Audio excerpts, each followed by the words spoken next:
그러므로 형제들아, 우리가 예수의 피를 힘입어 성소에 들어갈 담력을 얻었나니 참 마음과 온전한 믿음으로 하나님께 나아가자. 아멘.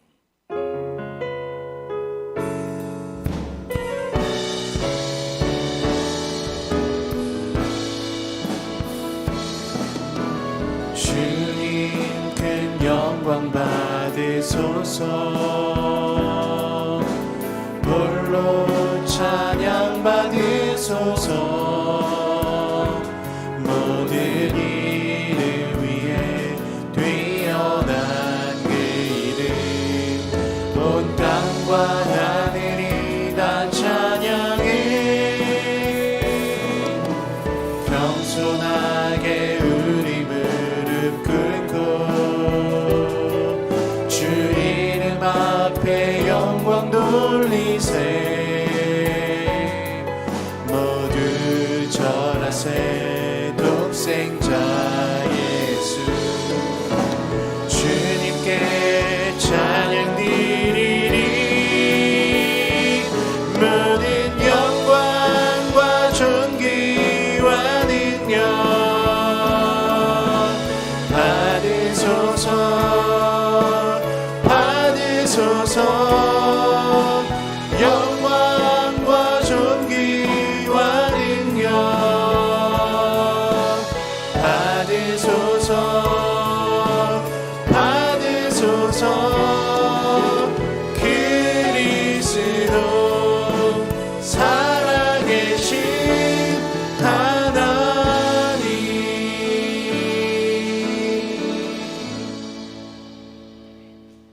전능하사 천지를 만드신 하나님 아버지를 내가 믿사오며 그 외아들 우리 주 예수 그리스도를 믿사오니 이는 성령으로 잉태하사 동정녀 마리아에게 나시고 본디오 빌라도에게 고난을 받으사 십자가에 못 박혀 죽으시고 장사한 지 사흘 만에 죽은 자 가운데서 다시 살아나시며 하늘에 오르사 전능하신 하나님 우편에 앉아 계시다가 저리로서 산 자와 죽은 자를 심판하러 오시리라.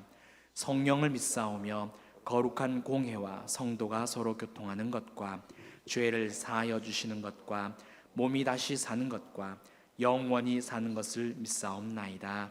아멘.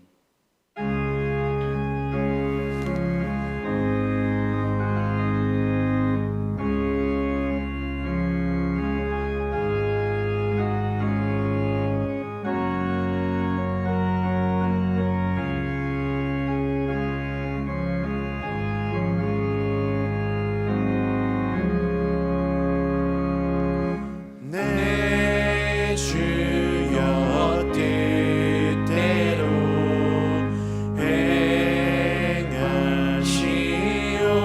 행하시옵소서. 온 몸과 영혼을 다 주께 드리니 이 세상 놀았던 주 인도하시고 날 주관하셔서 뜻대로 하소서. 내 주여 뜻대로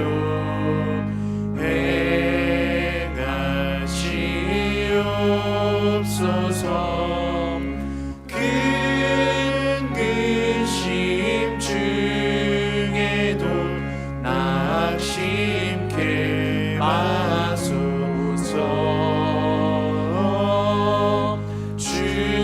주님도 때로는 울기도 하셨네.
우리를 거룩하게 인도하시며 언제나 우리와 함께 하시는 하나님 아버지, 기나긴 장마가 남기고 간 상처와 신종 코로나 바이러스 재확산으로 말미암아 우리의 마음을 어둡게만 하는 광야 같은 세상 속에서도 하나님께서 회복시켜 주실 것을 확신하면서 기도하는 성도들이 있기에 소망을 가지고 오늘도 가정에 모여 영상 예배로 마음과 뜻과 정성을 모아 기도와 간구로 예배드리오니 우리의 예배를 기쁘게 받아주시옵고 속히 장마로 인한 피해가 복구되고 백신과 치료제가 개발되어 코로나19가 종식될 수 있도록 도와주시옵소서.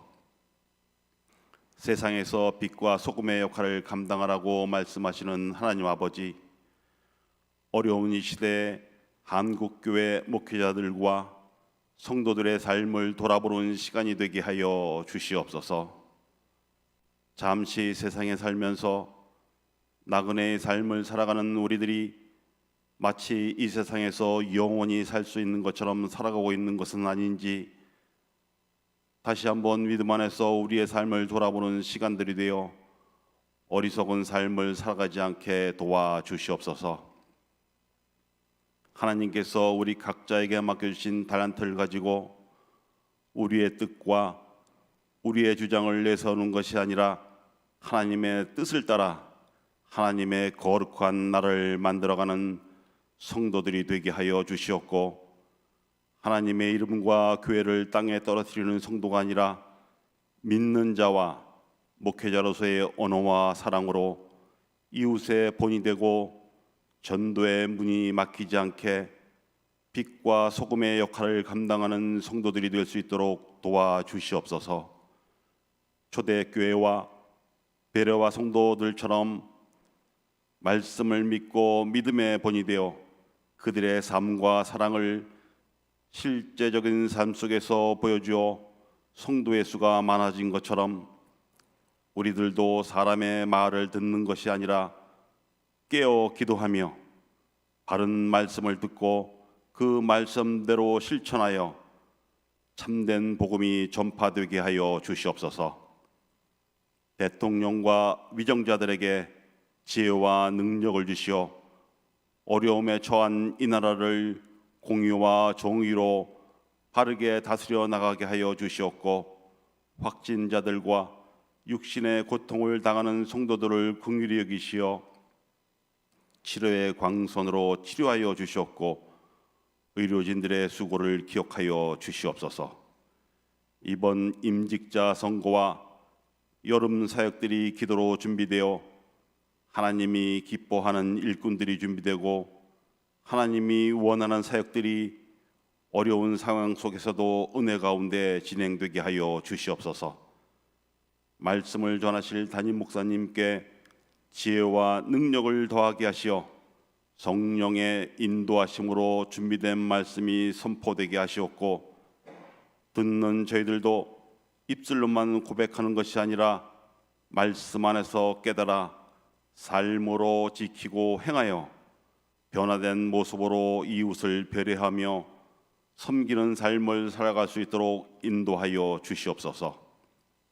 시대의 어려움으로 불안과 근심 속에 있는 가정들을 지켜주시옵고, 언제나 우리의 길이 되시는 주님만 의지하며 살아가는 성도들이 되길 간구하며 예수님의 이름으로 기도드립니다. 아멘.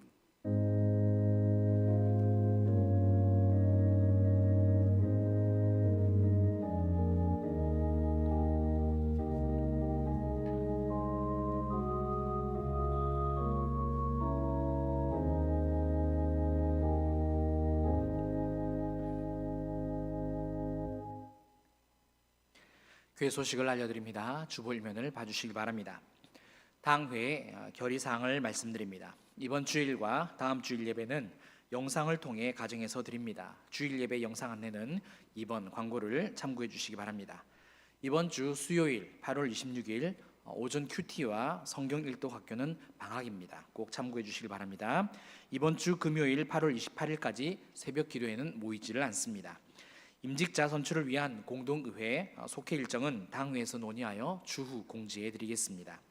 이후 일정은 코로나19 상황과 정부 방역 지침에 따라서 결정이 되며 안내사항은 교회 홈페이지와 카카오톡 채널을 통해 공지해 드리겠습니다. 엄마와 함께하는 CIP Children in Prayer 온라인 세미나를 개최합니다. 날짜는 9월 12일, 9월 19일 이틀이며 대상은 초등학생 2학년부터 6학년입니다. 세미나는 줌으로 진행이 됩니다.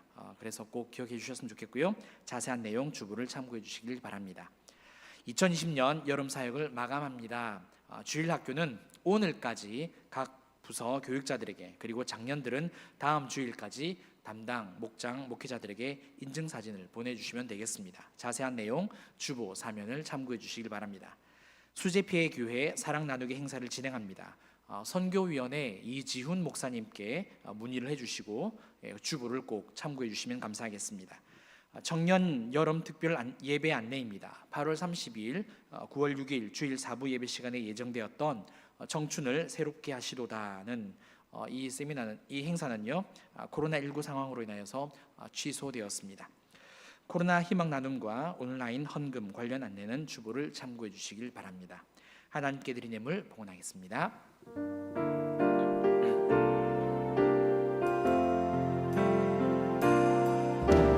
나의 생명을 드리니 주 영광 위하여 사용하옵소서. 내가 사는 날 동안에 주를 찬양하며 기쁨의 제물 되리. 나를 받아 주소서. 나와 내 백성이 무엇이기에 이처럼 즐거운 마음으로 들림이 있었나이까. 모든 것이 주께로 말미암아 싸우니 우리가 주의 손에서 받은 것으로 주께 드렸을 뿐이니이다. 아멘.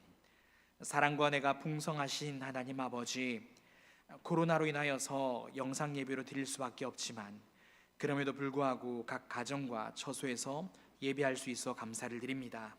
모두가 불안해하는 이 시기에 우리 모든 성도님들과 그 가정, 직장, 사업장의 안전을 지켜보아여 주시옵소서. 코로나로 인하여서 어려운 경제 사정임에도 불구하고 우리 주님께 귀한 예물 올려드립니다. 과부의 2렙돈을 받아주셨던 것처럼 우리의 예물도 기쁘게 받아주시고 드린 손길마다 기쁨의 은혜를 베풀어 주시옵소서. 감사드리며 예수님 이름으로 기도드리옵나이다. 아멘.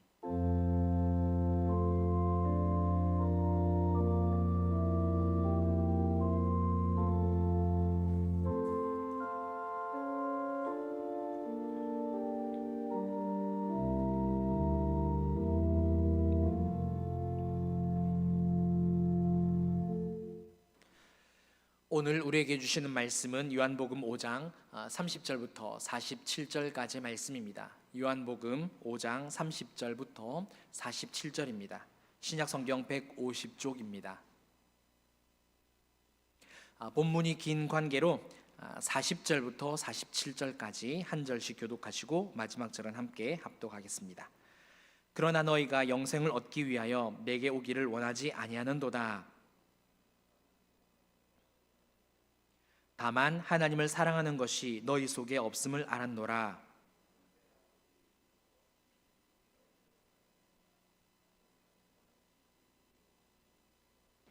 너희가 서로 영광을 취하고 유일하신 하나님께로부터 오는 영광은 구하지 아니하니 어찌 나를 믿을 수 있느냐.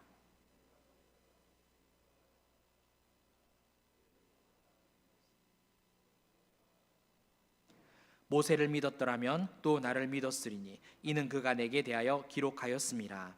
그러나 그의 글도 믿지 아니하거든 어찌 내 말을 믿겠느냐 하시니라. 아멘. 담임 목사님께서 믿음이 성장하지 않는 이유라는 제목으로 말씀 증거하시겠습니다.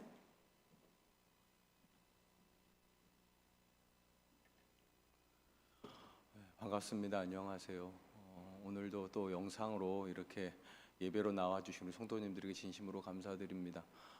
마땅히 교회가 모여야 되는데 벌써 7개월 가까운 시간 동안 얼굴로도 못 보고 이렇게 영상으로만 뵙는 시간들이 계속 길어지면서 마음이 많이 안타까운 것도 사실입니다. 그런데 지금 이 시대야말로 교회가 한국 교회를 위해서 또 그리고 민족을 위해서 기도해야 될 때가 아닌가 싶습니다. 지난 한 주간 그 어떤 때보다 교회가 세상한테 미안하다는 생각을 참 많이 하게 되고요.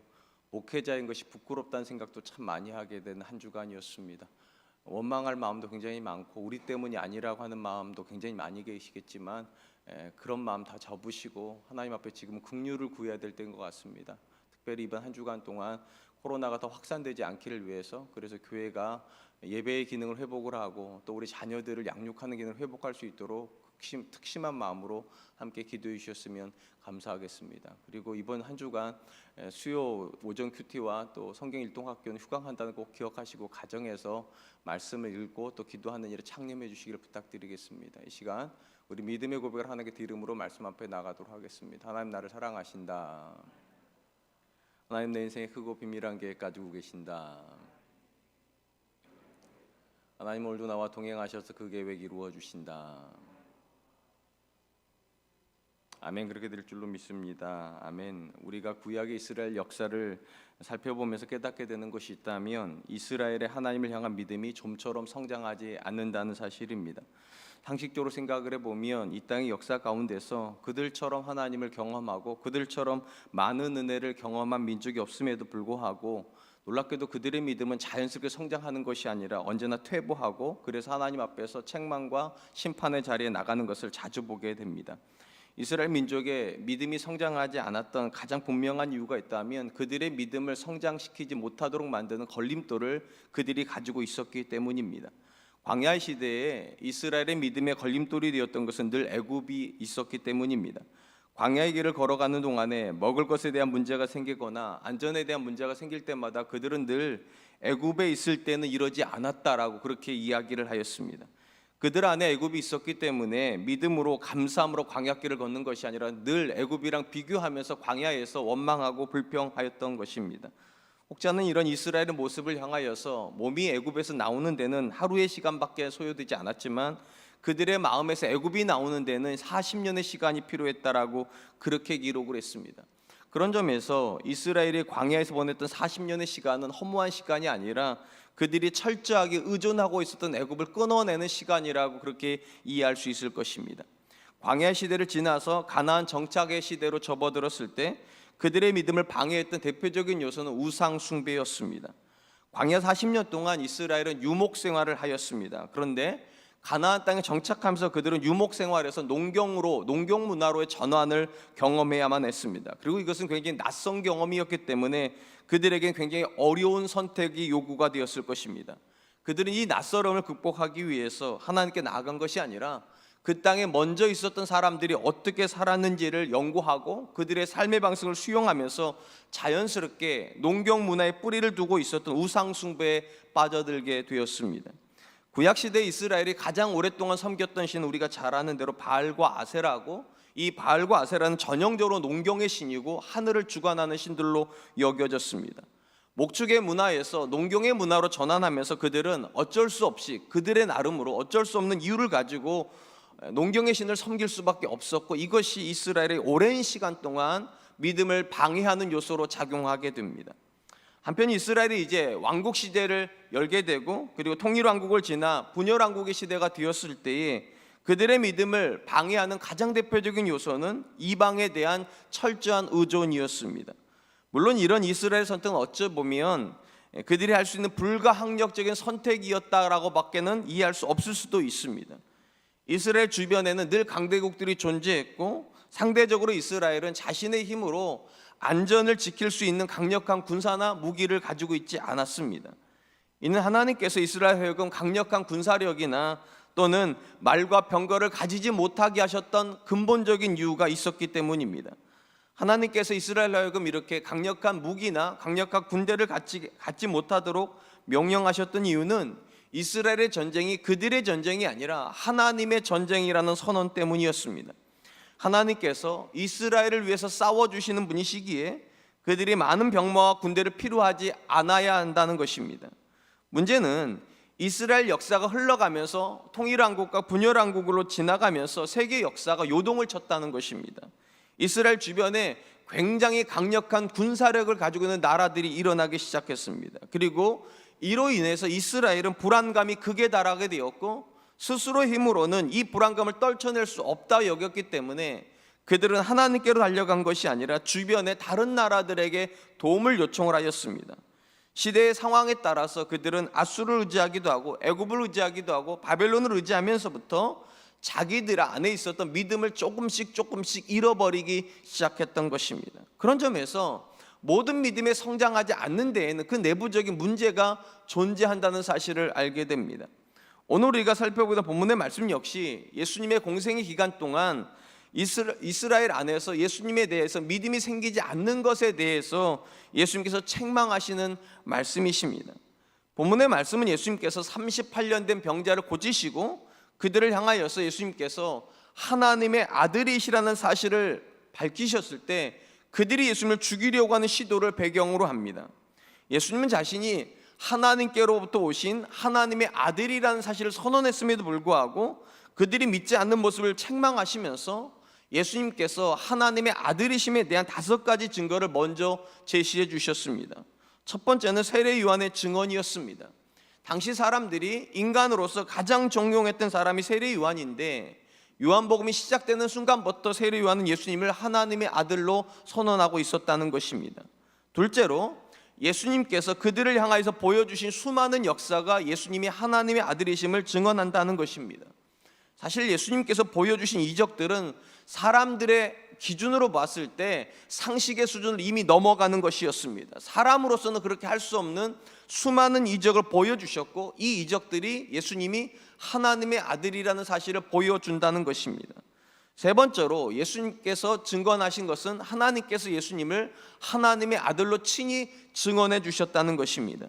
우리가 아는 대로 예수님께서 세례를 받으시고 나오실 때 하나님께서 하늘에서 이는 내 아들이요 내 사랑하는 자라고 그렇게 말씀해 주셨고 이것이 가장 강력한 증언인 것입니다. 네 번째로 성경 전체가 예수님이 하나님의 아들이심을 증언한다는 것입니다. 하나님은 성경 안에서 예수님에 대한 모든 증거를 보여주셨고 예수님이 친히 그 모든 말씀을 삶으로 이루심으로 그분이 하나님의 아들이심을 증언하셨다는 것입니다. 마지막으로 5번째로 유대인들이 가장 존경하고 신뢰하였던 모세가 예수님에 대해서 증언하였다는 것입니다.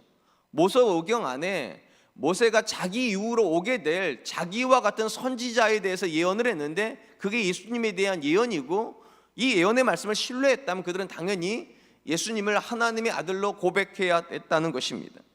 예수님께서 이렇게 다양한 증거를 유대인들에게 제시한 이유가 무엇이겠습니까? 그들의 불신에는 그만한 이유가 존재할 수 없다는 것입니다. 수많은 증거가 있습니다. 수많은 이적도 있었고 수많은 성경적 근거도 있었는데도 그들은 놀랍게도 믿기를 거부했다는 것입니다. 그렇다면 왜 그들은 예수님을 믿기를 거부하였겠습니까?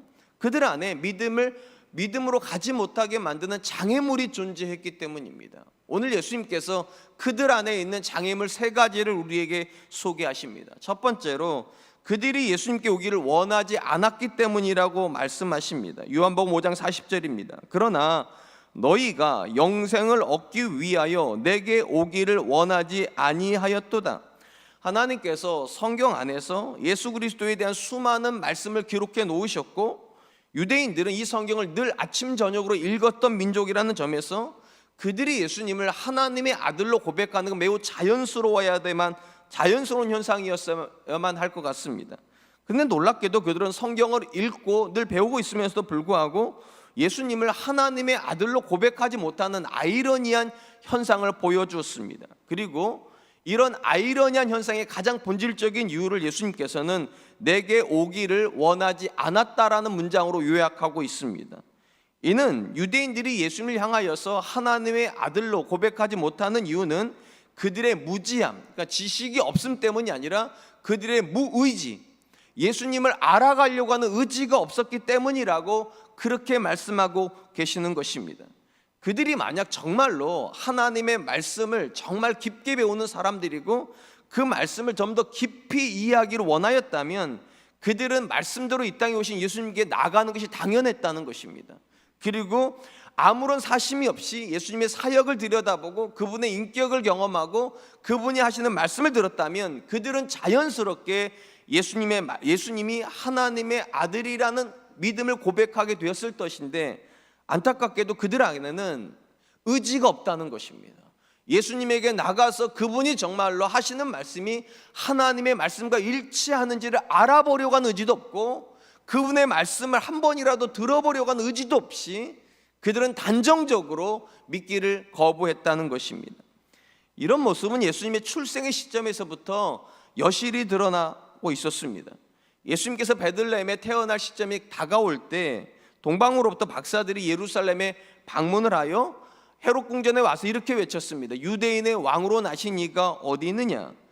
이 동방박사의 방문과 그들의 질문은 온 예루살렘을 들뜨게 하기에 충분했습니다. 그들은 구약으로부터 예언된 메시아를 기다리는 민족이었고 지금 그들 앞에 그 메시아가 태어났다라고 알리는 박사들이 와 있었기 때문입니다. 이 헤롯 왕은 대제사장과 서기관들을 불러서 성경 안에서 그리스도가 어디에서 나시는지를 물었습니다. 그리고 그들은 정확하게 미가서의 말씀 안에서 베들레헴에서 메시아가 태어난다라고 그렇게 선언하였습니다. 이는 그들이 정말로 성경에 능숙한 민족이라는 것을 보여주는 것입니다. 오늘날처럼 이렇게 작은 컴팩트한 성경이 있던 시절이 아닙니다. 두루마리를 가지고 있는 시절이고 오늘날처럼 검색이 가능한 시절도 아니었기 때문에 구약의 그 많은 말씀 중에서 메시아에 대한 탄생을 정확히 찾아낸다는 거 상식적이지 않습니다. 그런데 그들은 오래지 않아서 금방 찾아냈습니다. 그만큼 그들에게 하나님의 말씀은 친숙했다는 것입니다. 자, 드디어 그들은 정보를 얻었습니다. 메시아는 태어났고 그리고 그 메시아는 베들레헴에 계실 겁니다. 근데 놀라운 것은 이 다음에 일어나는 이야기입니다. 상식적으로 그들이 정말로 하나님의 말씀을 믿는 사람들이고 그리고 그들이 메시아를 기다리는 사람들이었다면 온 예루살렘이 다 일어나서 동방 박사와 함께 베들레헴으로 가야만 할 것 같습니다. 그런데 놀랍게도 성경에서 동방 박사를 따라서 베들레헴에 갔던 유대인은 단 한 명도 없습니다. 이는 그들이 지식이 없는 사람은 아닐지 모르지만 그들 안에 의지가 없음을 보여줍니다. 그들은 자기의 눈으로 하나님의 말씀이 이루어지는 걸 보기를 원하지 않습니다. 자기가 그 말씀을 경험하기를 원하지 않습니다. 다만 그냥 습관적으로 말씀을 읽고 있을 뿐이라는 것입니다. 신앙생활 하는 분들 중에 보면 신앙의 연수가 굉장히 오래된 분들을 종종 만나게 됩니다. 심지어 자신의 집안이 4대째 믿고 있고 5대째 믿고 있고 목회자 집안이고 장로 집안이라고 자랑스럽게 말하는 분들도 많이 존재합니다. 이분들 중에 신앙적으로 굉장히 성숙한 분들도 제법 있는 것이 사실이지만 놀랍게도 그렇게 4대를 믿고 5대를 믿고 있으며 집안 안에 수많은 목사님이 계심에도 불구하고 안타깝게도 깊은 믿음을 보여주지 못하는 분들도 제법 있다는 것도 현실입니다. 그러나 놀랍게도 이 모든 분들 안에 공통적인 특징은 하나가 있습니다. 교회 생활을 오래 했고 믿음의 수가 깊다 보니까 교회 전반에 대한 이해가 굉장히 깊고 심지어 목회자에 대한 판단도 굉장히 빠르다는 사실입니다. 그리고 이런 모습으로 인해서 이분들이 스스로 자기를 향하여서 자기의 믿음이 굉장히 대단하다라고 생각하는 것처럼 보이기도 한다는 것입니다. 그러나 반드시 기억해야 될 것이 있습니다. 하나님께서 이 땅에 예수님을 사람을 구원하기 위해서 보내셨음에도 불구하고 예수님께서 친히 이 땅에 와서 저주하고 책망했던 사람들이 있다는 겁니다. 구원하러 오셨던 예수님께서 구원하기 이전에 책망하는 존재가 있었다. 굉장히 놀랍습니다. 그러면 예수님 도대체 누구를 책망하셨는가? 하나님의 말씀에 무지한 이방인들이 아니라 하나님의 말씀은 알고 있지만 그 말씀에 대해서 의지를 상실해 버렸던 바리새인과 서기관들이 그 대상이었다는 것입니다. 정말로 놀랍지 않습니까? 말씀에 충실한 사람들인 것 같고 모든 경건을 다 가지고 있었던 그 바리새인들과 서기관들이 왜 예수님의 저주의 대상이 되었습니까? 절대로 오랜 시간 교회를 다니고 성경과 교회 문화에 익숙하다는 것이 그 자체가 믿음은 아니라는 걸 보여주시기 위함일 것입니다. 그렇다면 여러분, 무엇이 믿음입니까? 예수님을 알아가기 위해서 오늘도 그분 앞에 나아가는 열정이 믿음입니다. 익숙함이 믿음이 아니라, 지식이 믿음이 아니라 열정이 믿음입니다. 믿음이 성장하고 그리고 그 믿음이 삶의 열매로 드러나는 대부분의 사람들의 공통점은 그들은 말씀을 사랑하는 사람들이 맞습니다. 그런데 한 발짝 더 갑니다. 그들은 그 말씀을 자기의 삶에서 확인해 보려고 하는 의지를 가지고 있는 사람들입니다. 정말로 그 말씀이 그러한가 하여, 정말로 이 말씀대로 하나님이 일하시는가를 그들은 확인하고 싶습니다. 의지가 있는 사람들입니다. 예수님께서 본문에서 책망하는 사람들이 누구입니까? 지식이 없는 사람들이 아닙니다. 그들은 성경 말씀을 태어날 때부터 배우는 사람들인데 예수님이 뭐라고 말합니까? 너희가 내게 오기를 원하지 않았다. 의지가 없는 사람들입니다. 만약 누군가가 정말로 하나님을 사랑했다면, 정말로 그들이 하나님의 말씀을 알기를 원했다면 그들은 의지가 있어야만 한다는 겁니다. 예수님께 나와서 그분의 말씀을 들었어야 된다는 것입니다. 근데 안타깝게도 예수님 시대에 예수님을 늘 따라다녔던 그 유대인들 안에는 열정 있는 자가 없다는 것입니다. 그래서 증거는 있는데, 이적도 있는데, 말씀도 있는데 믿음에 도달하지 못했다는 것입니다.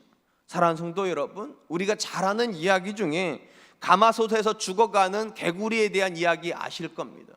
개구리를 가마솥에다 넣고 조금씩 불을 떼기 시작하면 이 개구리가 조금씩 온도에 익숙해지면서 그냥 어느 순간이 되면 뜨거운데도 나갈 줄을 모른다는 겁니다. 결국 그렇게 해서 익어서 죽는다고. 뭐에 대한 경고의 말씀입니까? 익숙함이 좋은 게 아니라는 걸 말하는 것입니다. 물론 우리가 신앙생활 오래 하다 보면 말씀에 익숙해지고 교회 문화에 익숙해집니다. 이것 자체가 나쁜 건 아닙니다. 그럼 뭐가 나쁜 건가? 익숙함을 믿음이라고 착각하는 게 나쁜 겁니다. 굉장히 많은 사람들이 이 범주 안에 들어가 있습니다. 교회 생활을 오래 해서 교회 문화에 익숙해지고 말씀을 오래 들어서 성경의 지식에 익숙해지면서 자기도 모르게 그 익숙함이 믿음인 줄 알고, 그렇기 때문에 자기 믿음에 대해서 한 번도 점검을 하려고 하지 않습니다. 그러다가 죽어가는 것입니다. 익숙한 게 나쁜 건 아니지만 이 익숙함이 열정을 만들어내지 못한다면 이 익숙함은 절대로 믿음의 모습은 아닐 것입니다. 그러므로 내가 얼마나 성경과 교회 문화에 익숙한가를 물으시면 안 됩니다. 뭐를 물어야 됩니까? 정말로 물어야 될 것은 내가 하나님을 더 알기를 원하는가? 내가 정말로 더 하나님 앞에서 어제보다 오늘 더 믿음의 성장을 원하는가? 원함에 대한 고백을 물어야 됩니다. 모든 살아있는 식물은요, 성장하게 되어 있습니다. 성장은요, 원함이 있어야 되는 거예요. 먹어야 되고 빨아들여야 되고 열망이 있어야 되는 것입니다.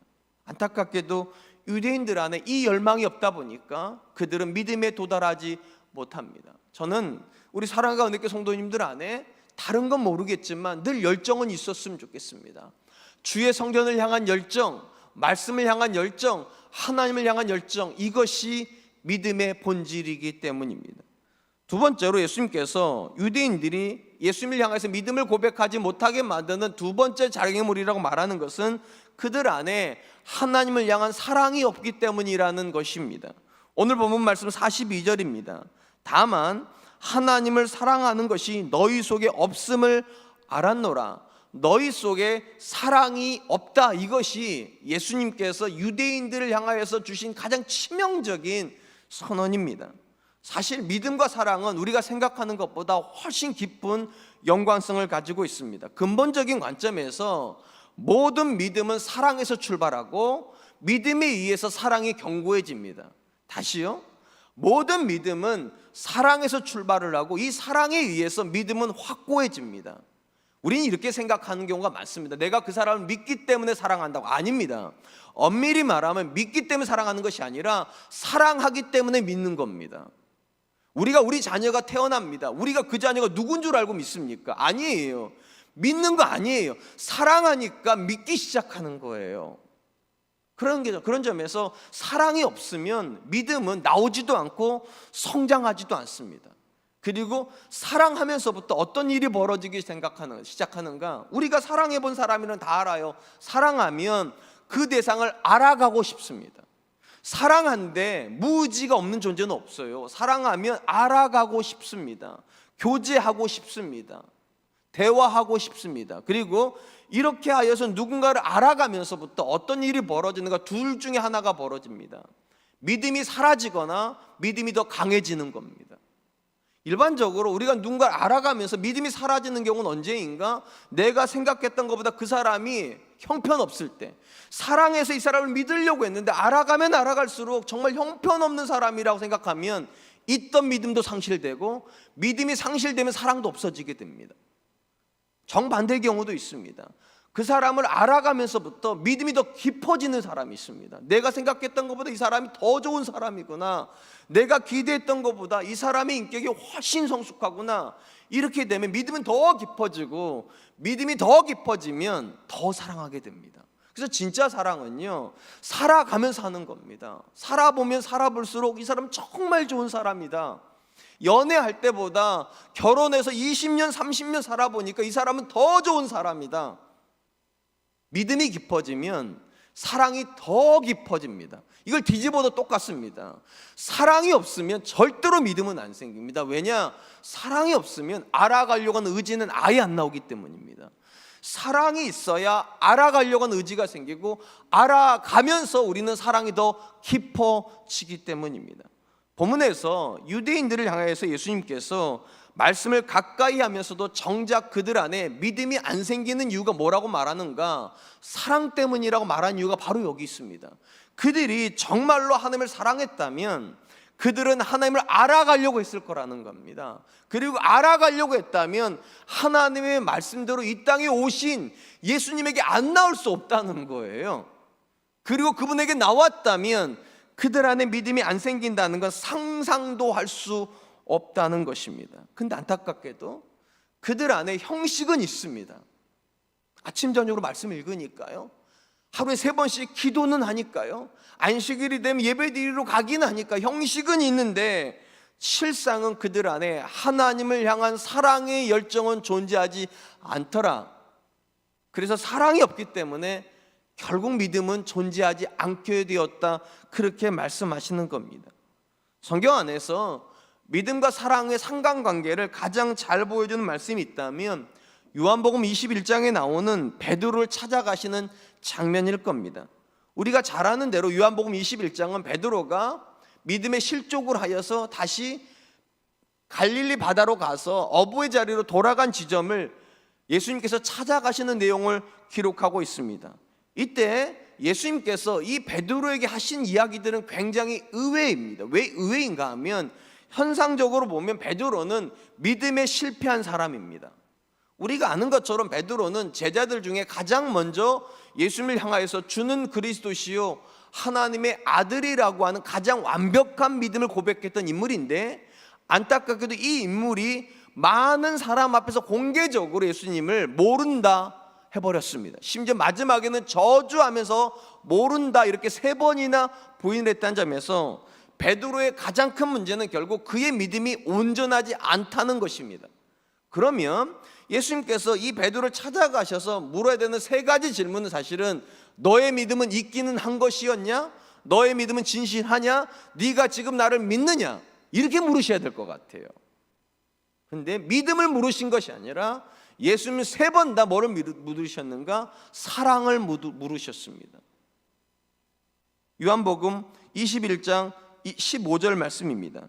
그들이 조반 먹은 후에 예수께서 시몬 베드로에게 이르시되 요한의 아들 시몬아, 내가 이 사람들보다 나를 더 사랑하느냐 하시니 이르되 주님 그러하나이다. 내가 주님을 사랑하는 줄 주님께서 아시나이다. 이르되 내 어린 양을 먹이라 하시고.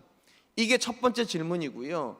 두 번째, 세 번째 질문도 계속 똑같습니다. 네가 나를 더 사랑하느냐? 네가 나를 이 사람들보다 더 사랑하느냐? 여러분, 왜 믿음에 실패한 베드로한테 믿느냐고 안 물어보시고 사랑하느냐고 물으실까요? 간단합니다. 사랑이 믿음을 짚히기 때문이에요. 사랑이 있어야 믿음이 타오르는 거지, 사랑이 없는 믿음은 존재할 수가 없기 때문이에요. 그래서 믿음의 출발점이 사랑을 묻는 겁니다. 네가 비록 믿음에 실패하였을지라도 너의 안에 나를 사랑하는 이 고백이 있느냐, 그리고 이 고백이 있으면 다시 믿음은 일어날 거라는 겁니다. 우리가 잘 아는 것처럼 사도 바울 사도는 이 땅에 영원한 것은 세 가지밖에 없다고 그랬습니다.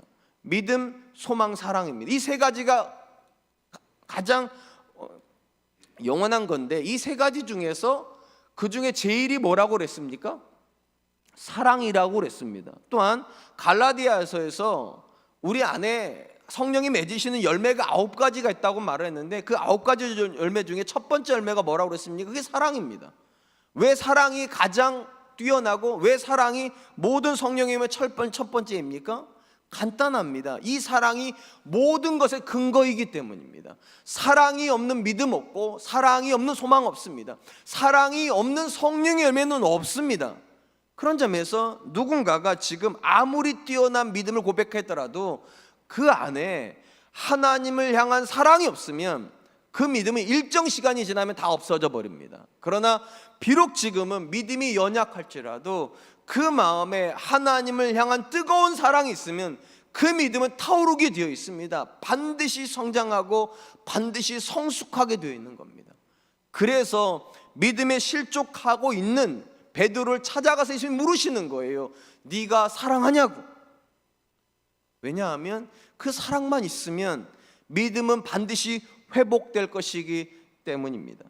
사랑하는 성도 여러분, 오늘 본문에서 예수님께서 믿음에 대해서 책망하고 있는 대상은 절대로 신앙을 모르는 사람들이 아닙니다. 사실은 신앙에 대해서 자기 나름 전문가라고 확신했던 유대인들입니다. 이것이 우리가 정말로 주목해야 될 부분입니다. 그들은 성경을 연구하는 사람들입니다. 그들은 안식일에는 예배를 드리는 사람이고 자녀들에게 말씀을 가르치는 사람들입니다. 외형적으로는 완벽한 사람들입니다. 근데 왜 예수님께서 그들에게 문제가 있다고 말하는 겁니까? 외형은 있는데 알맹이가 없다는 겁니다. 신앙의 알맹이는 사랑입니다. 하나님에 대한 사랑이 없는 믿음은, 하나님을 향한 사랑이 없는 신앙은 그냥 형식일 뿐입니다. 그리고 그 형식은 절대로 아무리 오랜 시간이 흘러가도 우리를 믿음으로 이끌지 못합니다. 습관적으로 예배하는 거, 습관적으로 말씀 듣는 거, 습관적으로 찬양하는 거, 그 자체가 나쁜 건 아닙니다. 그런데 사랑이 없는 찬양은 의미가 없습니다. 사랑이 없는 성경 읽기는 아무런 의미가 없습니다. 사랑이 없는 예배도 의미가 없습니다. 그런 점에서 어떤 사람이 가장 위험한 사람입니까? 오랜 신앙생활을 하면서도 사랑이 없는 사람들입니다. 오랜 신앙생활을 했는데 이 안에 하나님을 향한 타오르는 사랑이 없는 사람들, 왜 위험합니까? 간단해요. 그 사람들은 교회를 떠나본 적이 없기 때문에 자기들이 하나님을 사랑하고 있지 않다는 사실을 모릅니다. 그러니까 늘 교회에 있기 때문에 자기가 하나님을 사랑하고 있다고 착각하는 거예요. 그래서 사실은 위험해요. 차라리 교회 바깥에 있으면 인정하는 게 쉬워요. 내가 하나님을 사랑하지 않고 있다고. 근데 교회에 있으니까, 예배는 드리니까, 습관적으로 그 자리에 있으니까 자기가 자기한테 속는 겁니다. 사랑하고 있지 않는데도 그 상태를 모르는 거예요. 제가 앞에서 말씀드렸죠. 사랑의 가장 큰 특징이 무엇입니까? 더 알아가려고 하는 열정입니다. 이것이 없어지면 사랑하고 있지 않는 거예요. 그래서 사랑의 가장 큰 특징은 무엇인가? 어제보다 오늘, 오늘보다 내일 더 가까이 다가가려고 하는 열정인 거예요. 한번 여러분 스스로에게 물어보시기 바랍니다. 여러분들이 신앙생활을 얼마나 오래 하셨습니까? 사실 이것은 우리가 묻는 질문이지 하나님이 여러분들에게 묻는 질문은 아닙니다. 얼마나 오랜 시간이냐도 중요하지 않고, 몇 대를 믿었느냐도 중요하지도 않고, 우리의 신앙의 직분이 무엇이냐도 중요하지 않습니다. 예수님은 베드로에게 가셔서 그런 거 묻지 않으셨습니다. 딱 하나 물으셨습니다.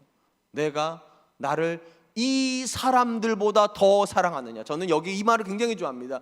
이 사람들보다 더 나를 사랑하느냐? 사랑은요, 질투하듯 사랑하는 겁니다. 더 사랑하고 싶어서, 어제보다 오늘, 오늘보다 내일 내가 너를 더 사랑한다고, 이게 사랑이지, 어제보다 못한 오늘은 사랑 아닙니다.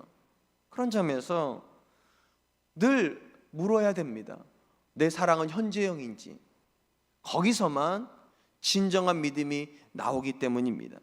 마지막으로 예수님께서 유대인들이 믿음을 고백하지 못하는 이유로 지목하신 것은 그들이 하나님이 아니라 사람들에게 인정을 받으려고 하기 때문에 믿음은 안 생긴다라고 말씀하셨다는 것입니다. 44절 말씀입니다. 너희가 서로 영광을 취하고 유일하신 하나님께로부터 오는 영광은 구하지 아니하니 어찌 나를 믿을 수 있겠느냐.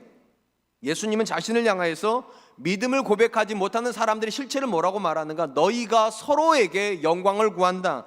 이 말은 그들이 믿음의 근거로 삼고 있는 것은 하나님의 인정이 아니라 사람들의 인정을 믿음의 근거로 삼고 있다는 겁니다. 그러니까 사람들이 인정만 해주면 이 사람들은 믿음이 있는 사람이라고 그렇게 스스로 착각하고 산다는 것입니다. 한번 물어보시기 바랍니다. 여러분, 신앙 안에서 우리가 누군가에게 인정받기 위해서 꼭 믿음이 있어야 됩니까? 질문이 좀 어려운지 모르겠는데 다시 물어볼게요. 신앙 안에서 우리가 누군가에게 인정받기 위해서 꼭 믿음이 있어야 됩니까? 예, 맞습니다. 우리 중에는 믿음이 있기 때문에 인정받는 사람들이 있습니다. 그런데 사람들에게 신앙 안에서 인정받기 위해서 꼭 믿음이 있을 필요는 없습니다. 믿음이 없어도 믿음 있는 척하면 사람들은 속습니다. 그래서 믿음이 없어도 교회 안에서 장로 되는 사람들 나오는 겁니다. 믿음이 없는데도 교회 안에서 목사가 되고 심지어 큰 교회 담임 목사가 되는 일도 벌어질 수 있습니다. 얼마든지요. 왜냐? 사람은 속는 존재이니까요. 예수님께서 성경 안에서 외식한다라고 말하는 표현을 누구에게 썼습니까? 바리새인들에게 썼습니다. 이게 왜 놀라운가 하면 유대인들의 관점에서 가장 경건한 사람들로 인식된 사람들은 바리새인입니다. 왜냐? 이 바리새인들의 문자적인 뜻이 구별된 사람이란 뜻이거든요. 그들은 세상이라 구별된 것 같습니다. 그들은 하나님께 헌신되어 있는 것 같습니다. 그런데 예수님은 그들한테 믿음이 있다고 말하는 것이 아니라 외식하고 있다고. 외식이 뭡니까? 사람들의 눈을 속인다는 거예요. 거룩하지도 않은데 거룩한 척하고 경건하지도 않은데 경건한 척함으로 경건한 사람으로 비치려고 하고 거룩한 사람으로 비치려고 한다는 거예요. 이를 위해서 그들은 어떻게 했습니까? 길거리에서 손들고 기도했습니다. 긴 옷자락을 휘날리며 다녔습니다. 그래서 사람들은 그 모습만 보고도 저 사람 경건한 사람이라고, 저 사람 거룩한 사람이라고 착각하고 그 착각을 그들은 믿음으로 또 받아들였습니다. 그런 점에서 근본적인 관점에서 믿음은 사람들의 시선이 아니라 하나님의 시선을 의식해야지만 진짜입니다. 왜냐? 믿음 없이도 사람들의 시선은 속일 수 있지만 믿음이 없으면 하나님의 인정은 못 받습니다. 그래서 믿음은 오직 하나님과만 관련이 있는 거예요. 그래서 히브리 기자가 뭐라고 말합니까? 믿음이 없이는 하나님을 기쁘시게 할 수 없다. 외식은 사람에게는 속일 수 있지만 외식으로 하나님을 속일 수는 없다는 거예요. 근데 참 안타까운 것은 오늘 본문에서 예수님께서 뭐라고 말씀하시는가? 예수님에게 믿음을 고백하지 못하는 모든 사람들은 특징이 있다는 거예요. 사람들의 영광을 구한다. 사람들이 인정해주는 수준에서 늘 머문다는 겁니다. 그 이상을 가야 되는데 하나님도 나를 그렇게 생각하실까 물어야 되는데 그걸 안 물어요. 이 질문을 안 하면 믿음은 절대로 성장하지 않습니다. 그러니까 여러분의 아내가 여러분들에 대해서 뭐라고 말하는지도 중요하죠. 주변 사람들이 여러분의 신앙에 대해서 뭐라고 말하는지도 중요하죠. 근데 여러분 반드시 물어야 될 또 하나의 질문이 있어요. 아니 이게 첫 번째 질문이야만 합니다. 하나님은 내 믿음에 대해서 뭐라고 말씀하실까? 이 질문이 사라져버리면 믿음도 송두리째 사라져버리는 것입니다. 무엇보다도 신앙의 영역 안에서 사람들의 인정이 하나님의 인정보다 더 중요해지면 굉장히 무서운 일이 일어나기 때문에 이런 외식은 신앙 안에 절대로 들어오면 안 됩니다. 왜 그렇습니까? 사람들의 인정이 하나님의 인정보다 더 중요해지면 어떤 일이 벌어지는가? 사람들의 인정에 의해서, 사람들의 합의에 의해서 하나님의 말씀이 송두리째 부정이 될 수 있기 때문입니다.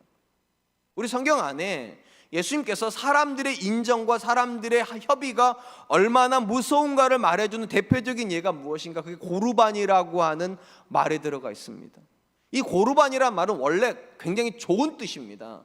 무언가를 하나님께 드리려고 따로 떼놓았다는 뜻이에요. 고르반 하면 하나님께 드리려고 따로 떼놓아서 하나님께 올려드린다, 이런 뜻을 가지고 있는데, 이 고르반을 사람들이 어떻게 나쁜 용도로 바꿔 놓았는가? 그들이 협의를 하여서 하나님의 말씀을 없애는 일로 썼다는 겁니다. 예수님께서 그 예를 이렇게 말씀하세요. 마가복음 7장 11절로 13절입니다.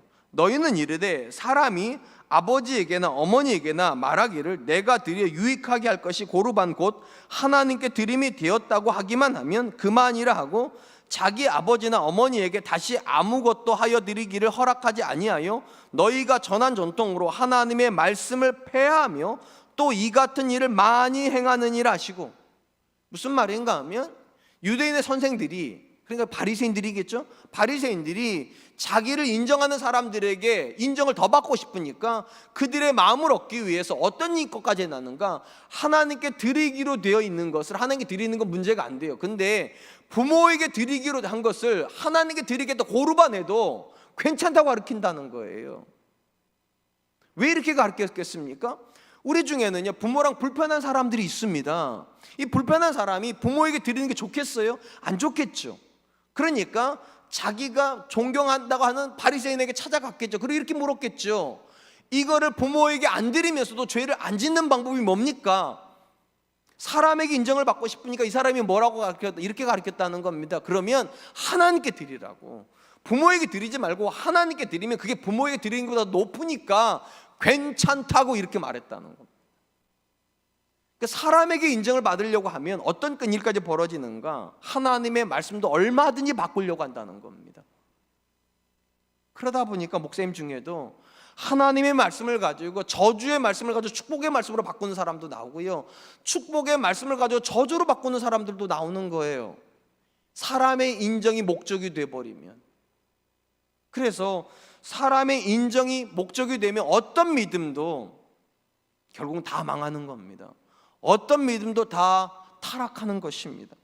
고르반의 예에서도 발견할 수 있는 불신앙의 가장 무서운 모습은 무엇입니까? 사람의 합의만 되면 하나님의 말씀도 바뀔 수 있다. 참 안타까운 것은 지금 우리가 살고 있는 현실에서도 이런 일은 부지기수로 일어난다는 것입니다. 언제부턴가 한국 사회가 그러지 않았는데 헌금에 대해서 굉장히 불편하게 여기는 분들이 많이 나오는 것 같습니다. 그러다 보니까 점점 그런 의견들이 모아지다 보니까 이제 11조는 없다, 말도 안 되는 이야기를 하는 목사님이 나와요. 11조는 없다, 더 이상 11조는 없다. 그렇게 하면 성도는 좋으시겠죠. 11조 안 드려도 되니까. 근데 어디 성경에 11조가 없다는 말이 나옵니까? 근데 우리가 원하면 11조는 없어도 괜찮은 거죠. 요즘 우리가 막다뜨리고 있는 가장 큰 문제 중에 하나가 동성애입니다. 성경 어디에도 동성애를 허용하는 구절이 안 나옵니다. 그런데도 시대 사조가 동성애를 또 하나의 성으로 인정하는 문화로 가니까 이젠 교회 안에서도 힘을 모아가지고 동성을 하나의 성으로 인정하자고 그런 사람들이 있습니다. 목회자 안에서도요. 성경이 말하지 않는데도 우리가 협의를 하면 된다고, 사람이 협의를 하면 하나님의 말씀과 상관없는 것도 하나님의 말씀이 될 수 있다고, 이게 사람의 인정을 구하며 벌어지는 일입니다. 반드시 기억하십시오. 믿음은 사람의 인정을 원하지 않습니다. 믿음은 사람의 협의를 원하지도 않습니다. 믿음은 오직 하나님입니다. 하나님이 무엇을 원하시는가가 믿음이어야 됩니다. 하나님이 나를 어떻게 생각하시는가가 믿음이어야 되는데 이게 사라져버리면 믿음도 없어지는 겁니다. 사랑하는 성도 여러분, 신앙생활하는 것이, 신앙이라고 하는 것이 사람이 만들어서 시작되는 것이라면 사람의 생각이 중요하고 사람의 협의가 중요할 수 있습니다. 그런데 성경의 원리가 무엇입니까? 성경은 창조론입니다. 하나님이 사람을 만드시고 그에게 하나님의 말씀을 주시고 순종하라고 말씀하셨습니다. 판단하라고 하신 적 없어요. 왜 믿음이 실패합니까? 자꾸만 이 말씀을 사람들이 판단하려고 합니다. 이 말씀들 하는 게 내게 불편하면 협의를 해서 바꾸자고. 그런 믿음은 타락합니다. 신앙의 기준이 무엇입니까? 절대로 그들의 생각이 신앙의 기준은 아닙니다. 하나님의 말씀이 신앙의 기준입니다. 신앙의 목적이 무엇입니까? 그들에게 인정받는 거 아닙니다. 하나님께 인정받는 겁니다. 하나님이 신앙의 목적이 될 때에만 믿음은 믿음이고, 하나님이 우리 신앙에서 나가시고 사람들이 들어오는 순간부터 믿음은 더 이상 성장하지 않는다.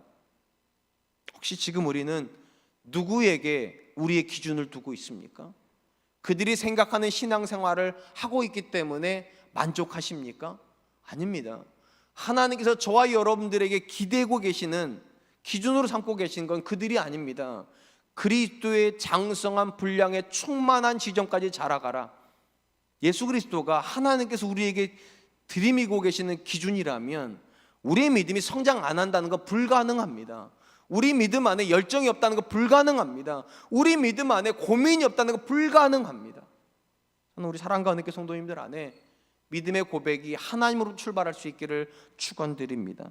이제 말씀을 맺으려고 합니다. 예수님은 유대인들에게 수많은 증거를 제시하였음에도 불구하고 그들이 믿음에 도달하지 못하고 있다고 한탄하셨습니다. 그리고 이들이 믿음에 도달하지 못하는 세 가지 이유를 분명하게 말씀하셨습니다. 첫 번째, 그들 안에 의지가 없다는 겁니다. 너희가 내게 다가오지 않는다. 지식은 있는지 모르겠지만 그 지식에 열정이 없습니다. 그런 점에서 열정이 없는 믿음은 죽은 믿음입니다. 절대로 이 믿음은 성장하지 않기 때문입니다. 두 번째로 예수님께서 지적하신 것은 그들은 하나님을 사랑하지 않는다는 것입니다. 모든 믿음은 결국 사랑에서 출발합니다. 그래서 우리가 하나님을 사랑하고 있는 동안만 믿음은 성장하는 겁니다. 그런 점에서 사랑하지 않는 믿음은 애초에 없는 믿음인 것입니다. 세 번째, 그들의 믿음이 성장하지 않는 이유는 그들이 하나님을 보고 있는 것이 아니라 사람을 보고 있기 때문입니다. 사람들에게서 인정을 받는 것은 어렵지 않습니다. 믿음이 없이도 속이면 되니까요. 그러나 하나님께 인정받기 위해서라면 진짜 믿음이 있어야 됩니다. 그런 점에서 정말로 우리의 시선이 어디로 가고 있는가? 저는 땅이 아니라 하늘로 가 있기를, 이번 한 주간도 그 믿음을 하나님께 드릴 수 있는 저와 여러분 되시기를 주님의 이름으로 축원드리겠습니다. 이 시간 들은 말씀을 기억하면서 세 가지를 붙잡고 기도했으면 좋겠습니다. 첫 번째, 하나님, 제 안에 열정을 주십시오. 하나님을 더 알아가려고 하는 분명한 의지가 있는 사람 되게 해주시고, 두 번째, 형식적인 신앙생활을 하는 것이 아니라 하나님을 사랑함으로 하나님 정말로 본질이 있는 그런 믿음 가질 수 있도록 도와주고, 세 번째, 사람들에게 인정받는 믿음이 아니라 하나님께 인정받는 믿음 가지기 위하여 어제보다 오늘, 오늘보다 내일 더 하나님께 다가가는 그런 사람 되게 해 주십시오. 우리 같이 한 번만 기도하겠습니다. 기도하겠습니다.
사랑이 많으신 하나님 감사합니다. 오늘 하나님 유대인들을 향하여서 예수님께서 책망하시는 말씀 앞에서 혹여라도 그 말씀이 우리를 책망하시는 말씀으로 들린다면 이 시간 우리의 마음이 새로워지는 귀한 시간 될 수 있도록 주님 도와주시옵소서.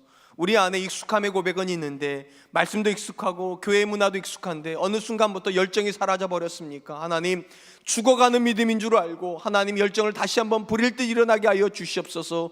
내 눈으로 하나님의 말씀을 경험하기를, 내 삶으로 하나님의 살아계심을 경험하기를 정말로 간절히 원하여 오늘도 하나님 앞에 적극적으로 나아가는 성도들 될 수 있도록 주님 도와주시옵소서. 하나님, 우리 안에 지식은 쌓이고 있는데 혹이라도 우리의 마음속에 하나님을 사랑하는 뜨거운 열정이 사라져 버렸습니까? 하나님, 사랑하지 않는 믿음은 그 자체로 존재하지 않는 믿음인 줄로 압니다. 하나님, 어제보다 오늘, 오늘보다 내일 하나님을 더 사랑함으로 하나님께 더 뜨겁게 나아가는 성도 되게 하여 주시옵소서. 마지막으로 하나님, 우리의 시선이 사람들에게 향하고 있지는 않습니까? 그들이 말하는 신앙에 관심 갖고 그들이 해주는 인정에 너무 하나님 우리의 마음을 빼앗겨 버려서 언제부터인가 하나님 앞에 나아가는 것이 아니라 사람들에게 나아가는 걸 즐거워하는 사람들이 되어버렸다면, 하나님 이 시간 우리의 마음을 다시 한번 새롭게 믿어주셔서 하나님이 내 믿음에 대해서 뭐라고 말씀하실지, 과연 하나님도 나를 인정하실지를 먼저 묻고 내 삶의 모든 기준이 언제나 말씀이 되게 하여 주시고 내 삶의 가장 중요한 목적이 하나님의 사람 되는 것이 될 수 있도록 주님 도와주시옵소서. 특별히 하나님, 코로나가 지속되면서 교회가 점점 멀어지면서 혹여라도 하나님 우리 마음속에 하나님이 멀어지고 있다면 이 말씀 앞에서 다시 한번 도전받고 마음이 하나님 앞으로 향하게 하여 주시옵소서. 이번 한 주간 뜨겁게 하나님을 사랑하고 뜨겁게 하나님 앞에 기도하고 뜨겁게 삶으로 하나님을 예배하는 사람들 될 수 있도록 주님 그렇게 우리를 도와주시옵소서. 하나님, 이번 한 주간도 우리 사랑하는 성도들을 믿음에서 믿음으로 인도하실 줄을 믿고 감사드리오며, 지금은 우리 주 예수 그리스도의 은혜와 하나님의 사랑하심과 성령님의 함께하심이 어제보다 오늘, 오늘보다 내일 더 하나님을 사랑하고 하나님께 가까이 나아가는 신앙의 열정으로 하나님의 사람이 되기로 작정하는 우리 사랑과 은혜께 귀한 성도님들과 저들의 가정과 사랑하는 자녀들과 경영하는 모든 일들 위해, 그리고 사랑과 은혜교회와 이 나라 이 민족 위해 지금으로부터 영원토록 함께 하시기를 축원하옵나이다. 아멘.